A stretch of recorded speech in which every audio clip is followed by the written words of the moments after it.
14 మధ్యలో ₹1 పెరగని పెన్షన్ ని వెంటనే ₹1000 పెరిగేటట్టు చేయాలని చెప్పి డిమాండ్ చేస్తూ 10 లక్షల మందితో హైదరాబాద్ లో సభ పెట్టారు. దానికోసం ఇప్పుడు తిరుగుతున్నట్టుగానే ఆ రోజుల్లో 7 నెలలు తిరిగారు. ఇప్పుడు ఇంకా నెల 15 రోజులే. అప్పుడు 7 నెలలు తిరిగి హైదరాబాద్ లో 10 లక్షల మంది ముసలితో మీటింగ్ పెట్టారు. 10 లక్షల మంది వితంతులతో మీటింగ్ పెట్టారు. ఆ మీటింగ్ కు చంద్రబాబు నాయుడు గారు రమ్మంటే పాపం ఆయన కూడా వచ్చేసాడు.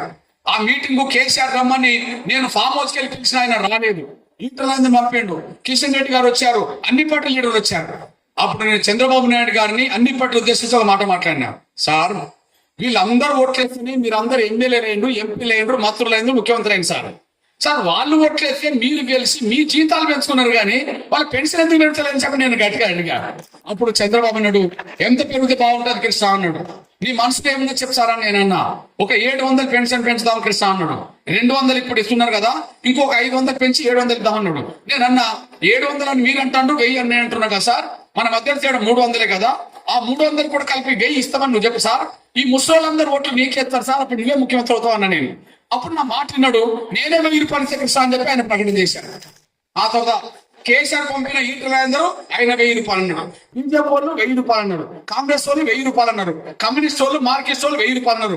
అందరితో 10 లక్షల ముందు ₹1000 అనిపించిన ఫలితమే కేసీఆర్ ముఖ్యమంత్రి అయిన వెంటనే ₹1000 ఇచ్చాడు. అని చంద్రబాబు నాయుడు ₹1000 ఇచ్చేశాడు.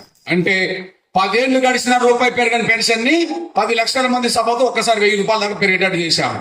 ఆ తర్వాత మరో 4 ఏళ్లకే దాన్ని 2000 కావాలన్నాం. ఆ 2000 కోసం కొట్లాడితే అదే 2000 వచ్చేసినాయి. ఆ 2000 మళ్ళీ డబుల్ కావాలన్నాం, 4000 కావాలన్నాం, 4000 ఇస్తామన్నారు. ఎందుకు పెడితే అడగడం కోసమే రేవంత్ రెడ్డి గారి దగ్గర తెల్లబోతున్నాం అనే విషయం కూడా మీరు మర్చిపోతారు సాయం అనుకుంటున్నాను. అందువల్ల మీ బిడ్డగా చెప్తున్నా, నేను ఒక పేద వర్గాల బిడ్డను. కులం ఏదైనా, మతం ఏదైనా, పేద వర్గాలు ఎదుర్కొనే సమస్యల మీద నా వంతు పాత్ర పోషిస్తూ మీకోసం నేను తిరుగుతున్న విషయం మీరు మర్చిపోదు. ఎందుకంటే 20 నెలలు దాటిపోయినా పెన్షన్ పెంచాల్సిన రేవంత్ రెడ్డి పెంచట్లేదు. 20 నెలలు దాటిపోయినా పెన్షన్ గురించి కేసీఆర్ లాంటి వాళ్ళు ఎవరు అడగట్లేదు.